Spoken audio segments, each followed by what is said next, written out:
The Cay, Chapter 11. Timothy had fashioned a cane for me, and I was now using it to feel my way around the island. I fell down often, but unless I fell into sea grape, it did not hurt. Even then, I only got a few scratches. Slowly, I was beginning to know the island. By myself, keeping my feet in the damp sand, which meant I was near the water, I walked the whole way around it.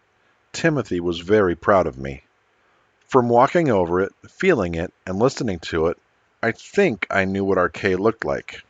As Timothy said, it was shaped like a melon, or a turtle, sloped up from the sea to our ridge where the palms flapped all day and night in the light trade wind. The beach, I now believed, was about 40 yards wide in most places, stretching all the way around the island. On one end, to the east, was a low coral reef that extended several hundred yards, awash in many places.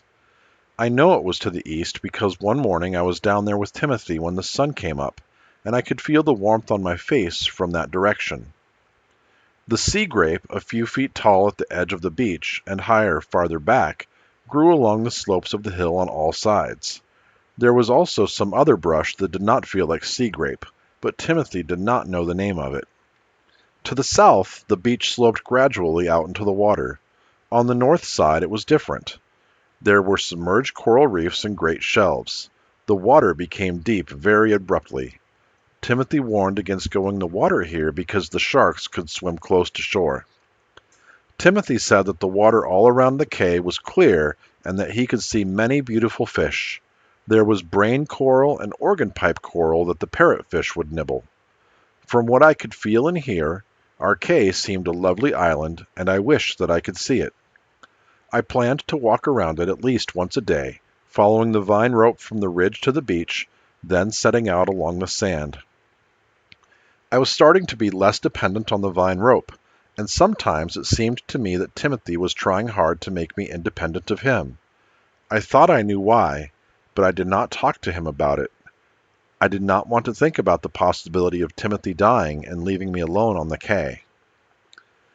Because the rain the night before had made us hopeful, I think both of us did our chores with one ear to the sky, listening for the sound of engines. But all we heard was nothing but familiar sounds, the surf, the wind, and the cries of seabirds. That night after dinner, Timothy grumbled, "No aircraft. The island must have a Jumbi." "Don't talk nonsense, Timothy," I said. The evil spirits harass and molest us, he said darkly, and we do not have a chicken or grains of corn to chase him. I said, "Timothy, you can't really believe in that." My father had told me about Obadiah, or voodoo, in the West Indies. It had come over from Africa, of course. Haiti was the worst of all for it, but there was some practice on all the islands. It was mixed up with religion and witch doctors. I knew he was looking at Stu Cat when he said, Maybe that outrageous cat is the Jumbi. "He's just an old cat, Timothy," I protested. Recalling everything that had happened, Timothy said, He came aboard the raft and we got separated from all else. Then the young boss' eyes got dark, giving us exceeding trouble. Then we float up this humbug in Devil's Mouth. Angrily I said, "Timothy, Stu Cat is not a Jumbi. You let him alone."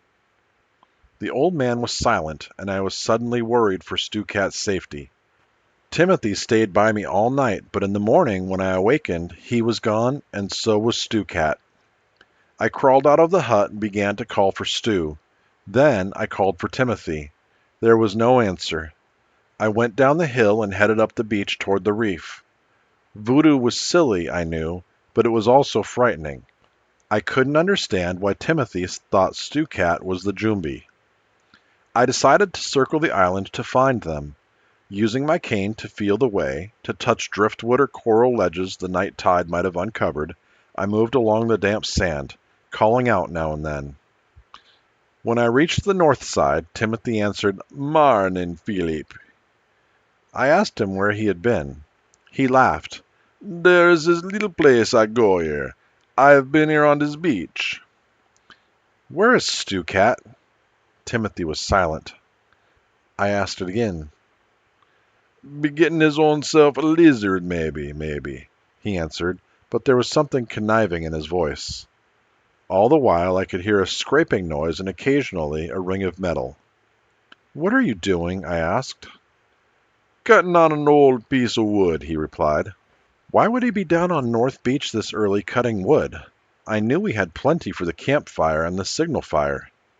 And you haven't seen Stu Cat? Not a air, he said. I wanted to see what he had in his hands, but I didn't have the courage to walk up and touch it. I said, "Timothy, I'm very hungry." I felt his hand on my wrist. He said, "We'll go to that." He fixed breakfast, we ate, and then, without a word, he slipped away. Usually he kept his hunting knife in the tin box that had stored our biscuits. Also in that box were the dry matches we had left, a few pieces of stale chocolate, and small things that Timothy had salvaged from the beach or the raft. I felt a few nails, the hinges that had been on the raft's trap door, some short lengths of rope, a piece of cork, several small tin cans, and a small roll of something that felt like leather. Nothing was missing except the knife, and I knew he'd taken it to North Beach with him. As best as I could, I searched around the hut area for Stu Cat, thinking maybe Timothy had tied him up somewhere. Yet I was certain he'd be meowing if he was within hearing distance. I was positive that Timothy was back on North Beach, cutting on that piece of wood, but something told me not to go down there. So I sat by the hut, wondering what to do. It was no good trying to convince him that Jumbi did not exist, nor was there any way to find Stu Cat if Timothy had hidden him. The morning hours passed slowly. Once I went down to East Beach to sit near the signal fire, hoping to hear the drone of an aircraft. Several times, over the stir of the wind, I thought I heard a faint meow, but I couldn't locate the direction. Maybe all that had happened was beginning to work on the old man's mind. Maybe I was stranded on a tiny forgotten island in the Caribbean with a madman. If he harmed Stu Cat because of some silly Jumbi thing, I knew he might also harm me. I thought about getting back on the raft and letting it drift to sea again. I was certain that there were enough boards still on top to sit and sleep on. If I could get the water keg down the hill and the last pieces of chocolate out of the box, I'd be all right for a few days. I got up and went down to the water, feeling my way toward the reef. I knew that if I kept going that way, I'd touch or fall over the length of lifeline rope that tethered the raft. Timothy had driven a heavy piece of driftwood into the sand so that the raft would not go out to sea with the tide. I walked slowly and carefully, expecting at any moment to feel the rope with my cane or have it hit against my ankles. I went all the way to the beginning of the reef without finding it. Then I reversed my course and walked in the other direction. Finally, I stumbled over the heavy piece of wood that Timothy had driven into the sand. I felt around it, but the rope was no longer tied to it. He'd cut the raft loose. Panic swept over me, but taking my bearing from the stake, I decided to go out into the water, hoping to find the raft. A few feet offshore, I got another bad scare. I put my foot down and something moved. In fact, the whole bottom seemed to move. I lost my balance and fell headfirst into the water. I came up sputtering and realized I'd stepped on a skate, that diamond-shaped fish with a stinger tail. I'd done that once or twice at West Punt. The skate is kin to the deadly sea ray, but this one was as shocked as I was and swam off to deep water. I went out to my waist, feeling with my hands in all directions, but the raft was gone.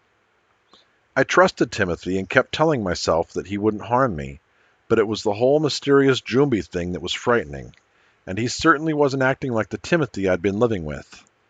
In mid-afternoon he returned to the hut. Neither of us spoke. Then I heard him pounding something. The palm fronds on the hut rattled. Whatever it was, he was pounding it into the hut. Having finished, he went away again. When I heard him moving through the sea grape down the path, I got up and began feeling around the framing of the hut. There was nothing on the sides of it, and I decided that whatever he'd attached had to be on the roof.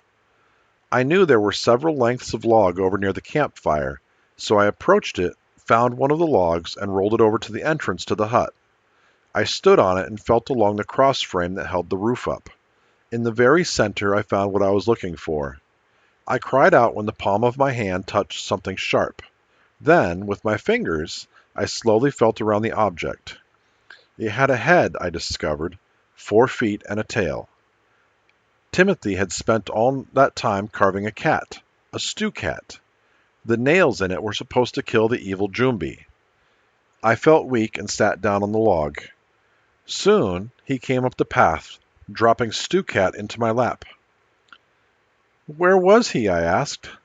"On the raft, of course," Timothy answered. "I got him off the island till I could chase the Jumbi." "Where is the raft, Timothy?" "'Twas off the shore, Philip. 'Tis back now, and our luck is changed." But it didn't change. It got worse.